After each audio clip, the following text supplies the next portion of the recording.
자, 그럼 시작하겠습니다. 자, 그 사회주의 넘어가기 전에 제가 좀 약간 강의 중에 틀린 설명이 있어갖고, 그 프랑스 그 여성들이 이제 그 투표권 얻는 과정이 그 찾아보니까 1944년이 아니라 1946년이더라고요. 그러니까 전후에, 직후니까 1946년으로 좀 수정해서 받아주세요. 중요한 건 아닌데 일단은 1946년 이렇게 좀 기억을 해주시고요. 자, 그럼 사회주의와 무정부주의에 대해서 이제 좀 보죠. 그 392페이지. 사회주의와 무정부주의는 지금까지 두 번 정도 나왔어요. 그래서 07년에는 공사 관련된 문제에서 나왔고, 13년은 이제 무정부주의에 관련된 나왔고요. 그리고 이제 그 보통 근현대사나 이거 이해하려면 사회주의와 무정부주의의 이동 같은 걸 좀 이해하고 넘어가시는 것도 좋을 것 같아요. 그래서 그게 이제 되게 복잡하거든요. 근데 제가 이제 여러 책을 이제 참조를 해갖고 무정부주의와 그 다음에 과학적 공상주의, 그다음 유토피아적 공상주의의 차이점, 그 다음에 마르크스, 레닌의 차이점 이런 것들은 좀 표로 이렇게 작성을 했어요. 그러면 좀 볼게요. 자, 먼저 공상주의라는 거 있죠. 근데 여기에 공산주의 살펴보기 전에 공상주의와 사회주의 용어를 좀 자주 사용하거든요. 그래서 사회주의와 공상주의가 뭐가 차이가 있느냐 그걸 물어보는 분들이 많은데 거의 이제 그 문맥에 따라 해석을 해야 되는데 한 세 가지 케이스로 나눠보면 공산주의와 사회주의가 그냥 동일한 의미를 쓰는 게 있어요. 예, 별 의미 차이 없이. 그래서 공산주의와 사회주의를 별 의미 없이 이게 사용하고 있고, 두 번째 마르크스의 이론에 보면 나중에 설명했지만 그 사회주의 단계와 공산주의 단계가 나누거든요. 그래서 사회주의 단계는 자기가 노동에 따라 분배하는 거고, 공산주의 단계는 필요에 따라 분배하는 거. 이렇게 이제 해서 그 사회주의를 공산주의 넘어가는 가도기 시도로 이렇게 보고 있고요. 그 다음 세 번째로는 뭐냐면 되게 유럽의 그런 민주주의, 그러니까 사민주의 있죠. 그러니까 사회민주주의. 그래서 이 사회민주주의에 그래서 이걸 사회당이라고 칭하는 당이 있어요. 그래갖고 이때는 민주주의 테두리 안에서 계급투쟁이 아니라 평화롭게 어떤 그 사회주의 이념을 반영하는 그런 정책들을 하게 되는데, 대표적인 당이 어떤 당이죠? 3인당 계열이죠. 독일 3인당, 뭐 노동당, 영국의 노동당 이런 것도 이제 볼 수 있는데, 이렇게 세 가지 케이스로 이제 볼 수 있다. 그래서 마지막으로 이제 볼 수 있는 게 뭐냐면 19세기 때는 공산주의라는 말을 썼어요. 초반까지는. 근데 이 공산주의가 너무 폭력성이 부각이 되니까 많은 단체들이 19세기 중반에 넘어가면 19세기 후반에 넘어가면 사회주의라는 말을 쓰게 돼요. 사회주의. 그 대표적인 게 뭐냐면 러시아인데, 러시아는 엄밀히 말하면 이제 러시아 사회주의 혁명이라니까 그 사회주의 공산주의죠. 근데 사회주의란 말 써. 그래서 러시아 그 공산주의를 일으켰던 러시아 혁명을 일으켰던 그 당이 어떤 당이에요? 사회민주노동당이잖아요. 사회민주노동당, 러시아 사회민주노동당. 근데 나중에 레닌이 러시아 공산당으로 이름 바뀌죠. 그 4월 태제 이후에. 그래서 러시아 공산당을 개창하자 주장하잖아요. 그때 왜 사회민주노동당을 썼냐면 노동당을 그 공산당을 쓸 경우에 너무 폭력성이 부각이 되니까 사회민주노동당을 쓴 거야. 예, 사회주의 정당이처럼. 그래서 이런 측면에서 이제 사회주의 썼다. 그래서 네 가지 케이스가 있다. 공산주의와 사회주의 동일하게 보는 거. 마르크스 이론에 따라서 사회주의 단계. 세 번째는 유럽 사회주의, 사회민주당 관련된 내용. 그 다음에 사회주의가 공산주의가 너무 폭력성이 부각이 되니까 사회주의가 대체제로 사용했다. 용어는 네 가지 케이스가 있는데 이거는 그때그때마다 파악해서 보시면 될 것 같아요. 그 내용은. 자, 그러면 공산주의는 이제 크게 유토피아적 공산주의, 초기 공산주의와 그 다음에 마르크스적 공산주의, 과학적 공산주의 이렇게 나눠볼 수 있는데, 유토피아적 공산주의, 마르크스의 과학적 공산주의는 누가 구분한 거죠? 이건 마르크스가 구분한 거예요. 그래서 유토피아 공산주의는 계몽과 설득을 강조하고 사회주의에서는 부정하지만 새로운 공동체 건설을 주장하죠. 그래서 자본가와 협력관계를 유지하는 그런 관계가 유토피아적 공산주의인데, 대표적인 사람은 생시몬, 프리엔, 오우엔 같은 사람들이 이제 대표적인 사람이고요. 자, 마르크스 공산주의는 계급혁명을 강조해요. 그래서 계급혁명을 통해 공산주의를 달성할 수 있고, 생산수단에 따라서 사회발전 단계를 나눴죠. 그 5단계 발전 구조를 나누고, 사적 유물론에 따라서 하부구조가 상부구조, 정치, 사회, 문화를 지배한다는 그런 이념을 갖고 있죠. 그래서 마르크스의 공산주의의 그 집대성한 책이 자본론이라고 하죠. 예, 자본론과 뭐 공산당 선언 그런 책들이 있는데, 자, 마르크스 정통을 좀 볼게요. 이 마르크스 얘기예요, 이거는. 자, 마르크스의 정통 이론을 보면 일단 그 러시아, 그러니까 사회주의 혁명, 공산주의 혁명은 언제 일어나죠? 자본주의 단계에 일어나. 자본주의. 그러니까 자본주의가 최고로 발달한 단계에서 일어난다고요. 마르크스 이론에 따르면. 그래서 그 혁명의 주체는 누구죠? 노동자 계급이죠. 노동자 계급이고, 그러면 이제 이 노동자 계급에 의해서 프롤레타 혁명이 일어나면 그 다음에 공산주의 단계로 넘어가는 게 아니라 뭐죠? 사회주의 단계라는 중간 단계를 거치죠. 그래서 사회주의 단계는 일시적으로 국가라는 존재를 인정해요. 근데 이 국가는 예전에 부르주아들이 집행위원회가 아니라 누가 차지한 국가요? 프롤레타 독재들, 그러니까 프롤레타들이 구성된 그 국가 형태고, 자, 생산수단의 국유화, 사유지에서 법적으로 폐지하고, 노동에 따른 분배, 자기가 일할 만큼 갖는 거야. 일할 만큼. 근데 이제 공산주의 단계에 넘어가면 국가는 해체돼요. 국가는 해체지고, 그래서 고도의 생산력의 발달과 교육을 통해서 도덕성이 완비되면 필요에 따라서 이제 분배하는 거예요. 자기가 노동에 따른 분배가 아니라 필요한 만큼 분배를 갖는 거죠. 그래서 국가 조직 출신의 관리 조직들이 구성이 됐다. 자, 그래서 요즘에 사회주의 단계를 동동 이유가 뭐냐면 이 사회주의에 대한 집착이라는 것은 쉽게 버리지 못하죠. 내가 또 노동에 따라서 그 일을 한 만큼 받아야 되는데 그것을 받는 건 당연한 건데 그 내가 뭐 필요에 따라 받는다면 누가 인정해? 그러니까 내가 100원을 얻으려면 100원의 노동을 해야 될 거 아니야. 근데 이걸 이제 그런 것들을 감안해갖고 사회주의 단계로 이제 넘어가는데, 공산주의 단계는 내가 100원치를 일해도 50원을 받을 수 있고, 내가 100원치를 일해도 1000원을 받을 수 있다는 그 관념이 생기려면, 나름대로 타인의 어떤 처지나 이런 것들을 이해를 해야 되겠죠. 경제적 처지나 이런 것들, 상황들을. 그래서 이런 도덕적 교육이 필요하다. 그래서 이런 공산주의 단계를 둔 거죠. 사회주의 단계 다음에 공산주의 두 개의 단계를 나누게 된 거죠.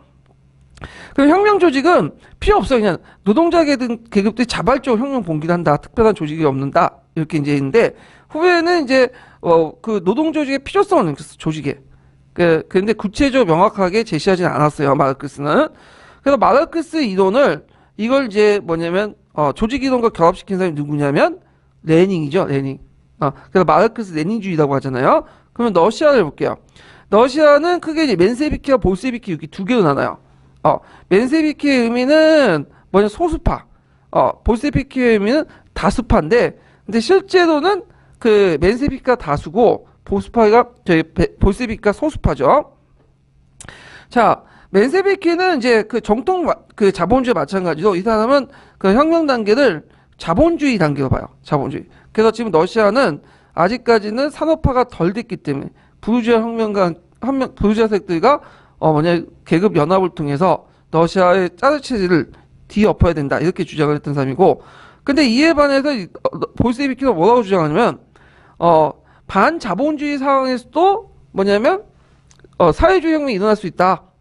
그래서 유럽처럼 자본주의가 고도 발달한 사회가 아니라, 그 러시아처럼 자본주의와 농업사회가 같이 공존한, 아직도 이제 그 자본주의가 발달하지 못했던 그런 사회에서도 그 뭐냐면 러시아 혁명이 일어난다라고 본 거죠.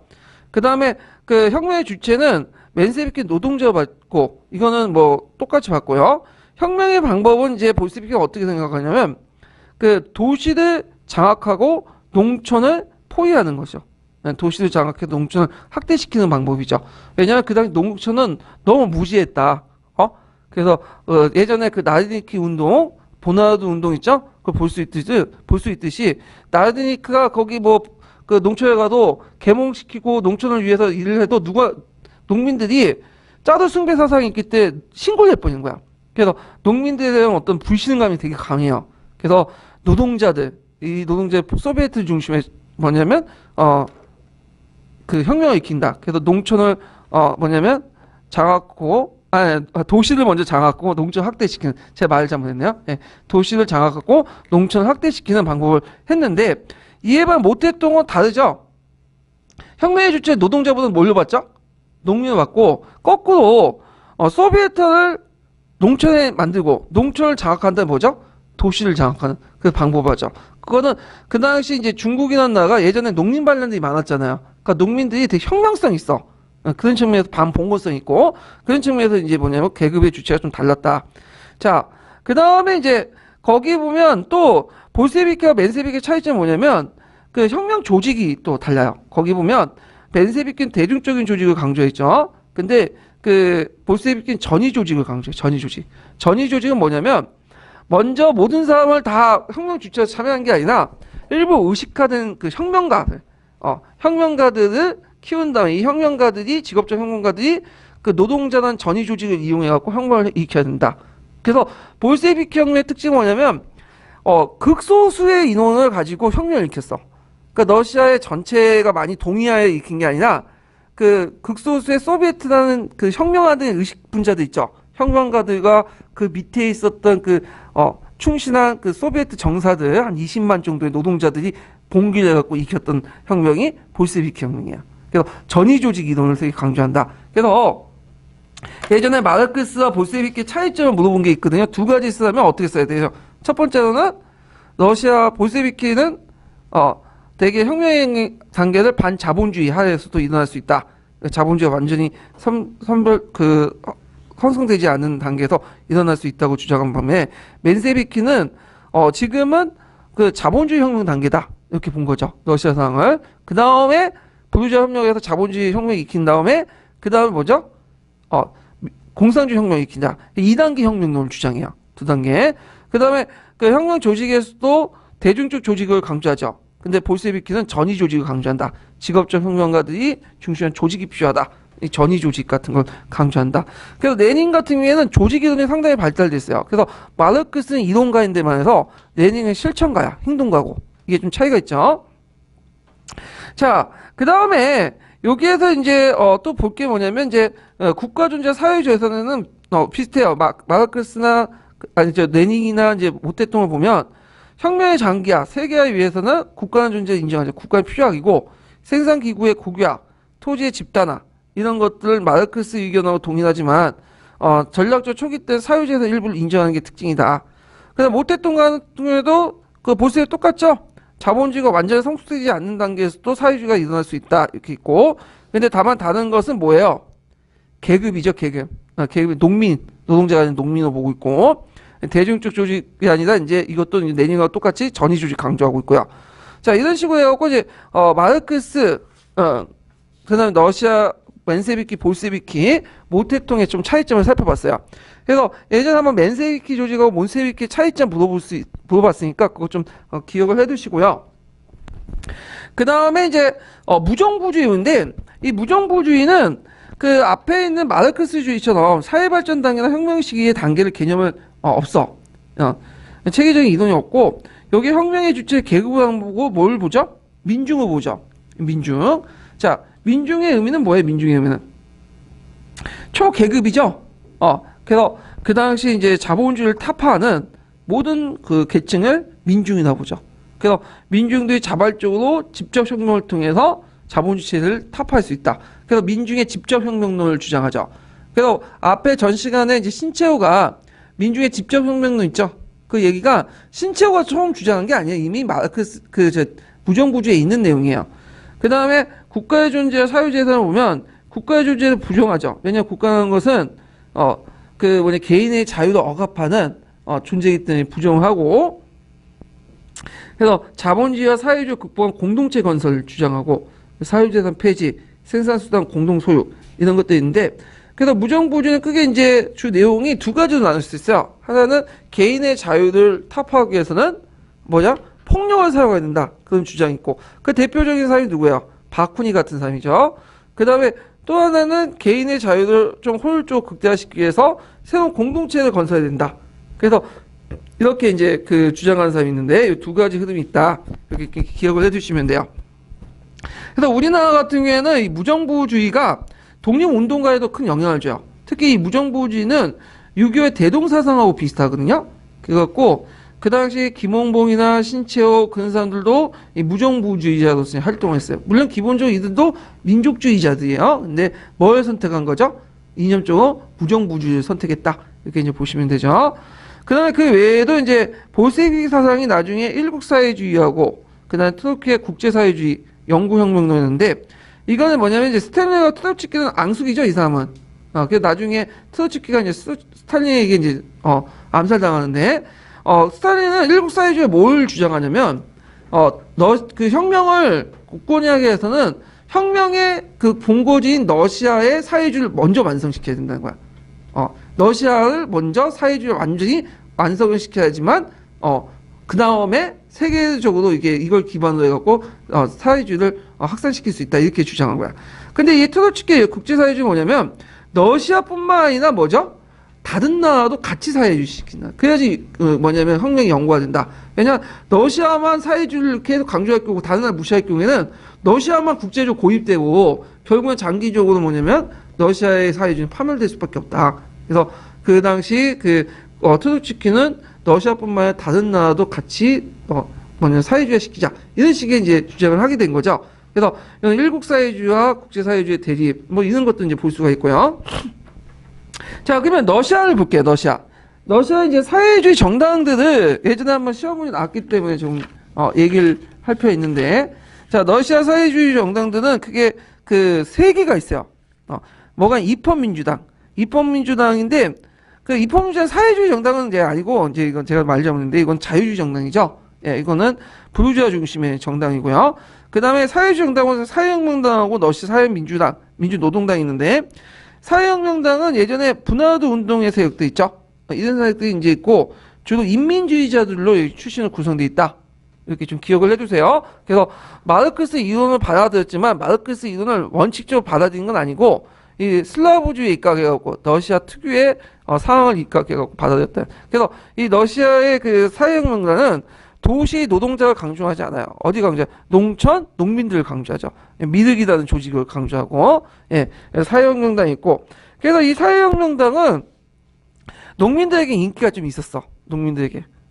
그래서 나중에 이제 소비에트 혁명이 끝난 다음에 이 재헌 선거가 있었는데, 이때 재헌 선거에서 재헌 국회를 뽑는 과정에서 다수당이 됐던 게 뭐냐면 그 사회혁명당이에요. 사회혁명당. 온건한 사회혁명당이 이제 다수당이 있는데, 왜 그러냐면 농민들 먹혀 들어갔거든. 농민들에게.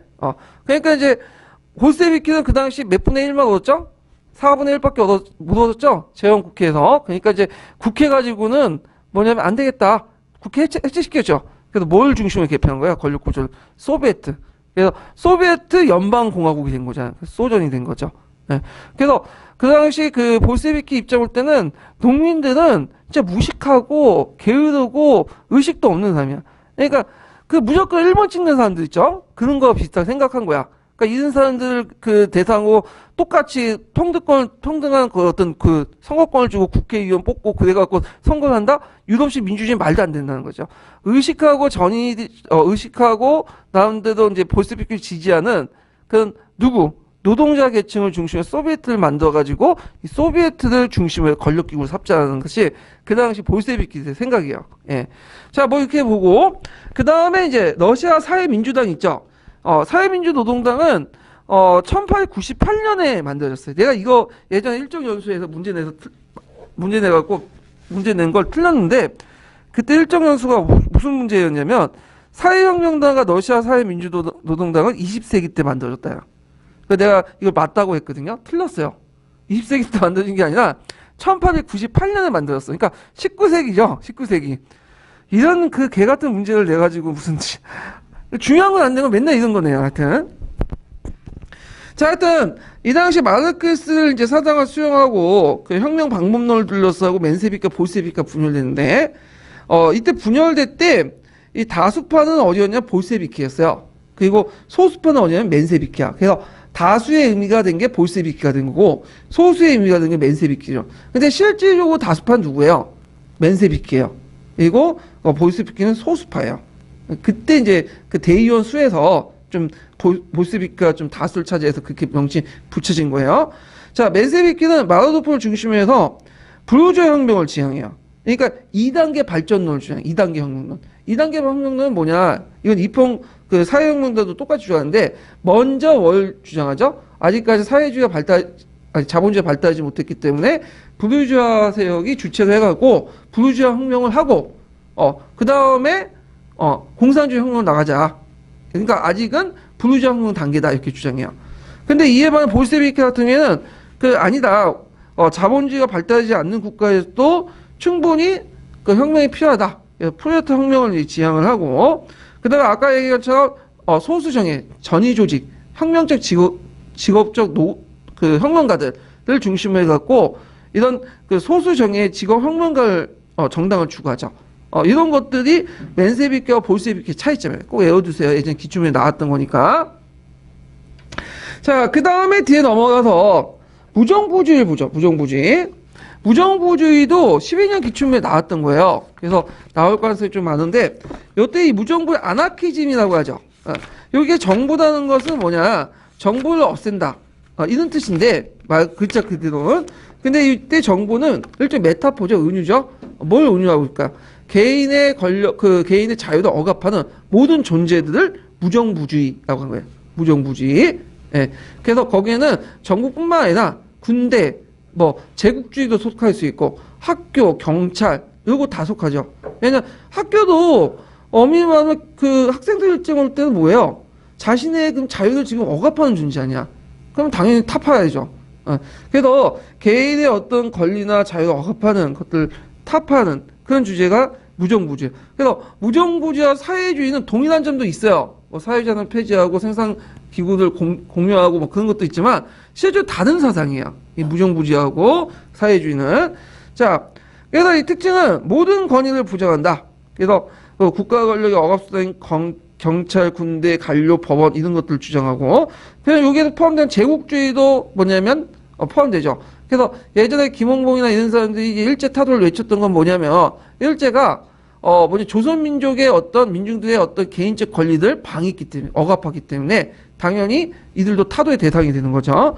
자, 그리고 이들은 국가의 존재를 인정하지 않아. 그래서 작은 공동체를 주장하죠. 그래서 개인의 행복을 지킬 수 있는 작은 공동체를 주장하지 국가는 소멸해야 된다. 그래서 현존 사회 질서를 파괴하고 권위적 억압적 부패를 착시 폐지, 사회적 새로운 건설 목자한다. 그래서 보통 무정부주의들 우리는 파괴만 생각하잖아요. 김홍봉이 맨날 테러하고 그러니까 의회활동하고 하니까 파괴만 생각하고 그러는데 꼭 파괴만 있는 게 아니에요. 파괴가 있으면 뭐가 있어야 되죠? 새로운 건설, 대안이 있어야겠죠. 작은 공동체 이런 것들을 이제 주장해요. 그래서 공동체주의를 되게 강조하거든요. 공동체 운동이. 그래서 지금도 이런 무정부주의에 영향을 받아서 생활협동조합 있죠. 이런 생협운동을 하잖아요. 생활협동조합. 이런 것들도 이제 무정부의 영향을 받은 거예요. 예. 자, 그 다음에 일부 이제 무정부주의한 폭탄 투척, 다이나마이트 폭파, 일상 암살 같은 직접적인 가격과 직접 행동하고, 저도 수공업자, 가난한 농민, 빈곤한 지역에 영향을 받겠다. 자, 무정부주의의 이론적 기반을 마련했던 프로동이죠. 재산이란 무엇인가? 이렇게 해서 재산은 있는 사람들이 절도한 거다. 남의 재산을 뺏는 거다. 그래서 이 사람은 사유재산을 부정적으로 봐요. 그래서 사유재산은 소규모 재산만 인정하고, 또 국가는 부정하고, 프랑스 노동계에 큰 영향을 미쳤다. 그래서 이제 이 사람들은 이제 생산수단 소유, 작은 집단, 국가가 아니에요. 그래서 노동자 협동체 혐오 같은 걸 주장했다. 이런 것들이 뽀로동의 주요 내용이고, 뽀로동의 재산이란 무엇인가? 뽀로동의 사상은 예전에 그 무정부에 나올 때 한번 나왔어요. 요거 기출 예문으로. 그러니까 외워두세요. 자, 바쿠니하고 크로포트키가 있는데, 바쿠니하고 크로포트키는 좀 약간 방향이 달라. 바쿠니는 개인의 자유를 억압하는 걸 모두 떼어 부셔야 돼. 그러니까 폭력, 암살 이런 것도 연결되고, 크로포키트는 건설적인 측면, 개인의 자유를 보장하기 위해서는 공동체 이런 것들을 강조한다. 그래서 이렇게 좀 다르다는 거죠. 그래서 바쿠니는 좀 약간 그 폭력적으로 이렇게 이제 프로동의 사상에 영향을 그렇게 있고, 그 다음에 이제 크로포트키는 좀 폭력적인 부분에서 배제한 채 건설적인 측면을 강조했다. 그래서 상호보조단 체계에서 인간의 자연적인 어떤 결합관계를 논하고 협동, 상호보조를 강조했다. 이렇게 좀 기억을 해주세요. 크로포트키의 사상은 나중에 중국에도 영향을 미치죠. 중국의 그 신문화 운동 때 무정부주의가 확산이 되잖아요. 요때 그 무정부주의는 바쿠니의 사상이 아니에요. 주로 이 크로포트키나 아니면 톨스토이에 있는 그 무정부주의 사상이에요. 그래서 좀 생산적인, 건설적인 측면이 강하다. 이렇게 연결시켜서 보시면 될 것 같아요. 자, 그러면 관련된 내용을 이제 좀 볼게요. 223페이지 형성평가 볼게요.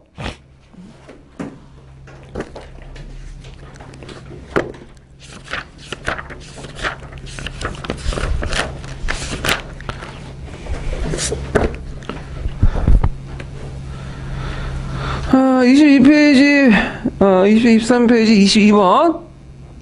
잠깐 22번인가요? 22번 맞네요. 네.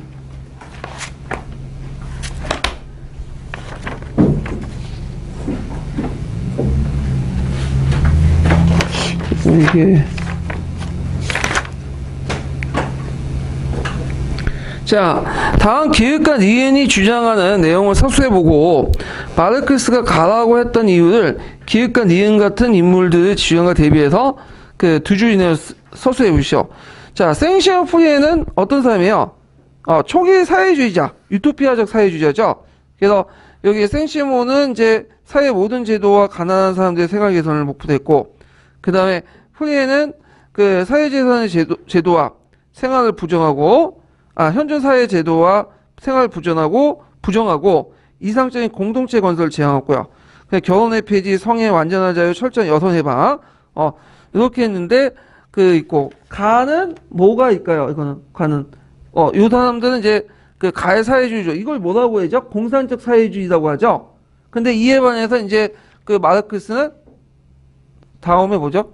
여기 가학적 사회주의라고 하죠. 그래서 공산적 사회주의와 가학적 사회주의 차이점 쓰시면 되겠죠. 그래서 마르크스 같은 경우에는 이런 자기는 나름대로 자본주의 체제 운동법칙 가학적 해명하고 계급혁명 강조한다면서 앞에 공산적 사회주의자는 너무 비현실적이다 이렇게 비판했죠.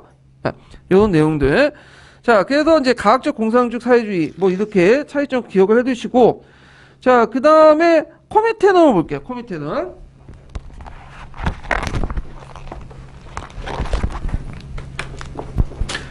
자, 코미테넘은 이게 13년 기출문제 나왔던 건데, 이 코미테넘은 이제 그 1차 인터내셔널, 2차 인터내셔널, 제3차 인터내셔널인데 제3차 인터내셔널과 관련된 거죠.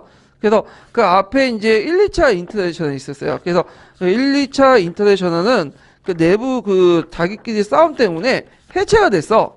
그래갖고 있는데 그 3차는 이제 내닝의 중심으로 해갖고 만드는 것이 3차 코미테넘이죠.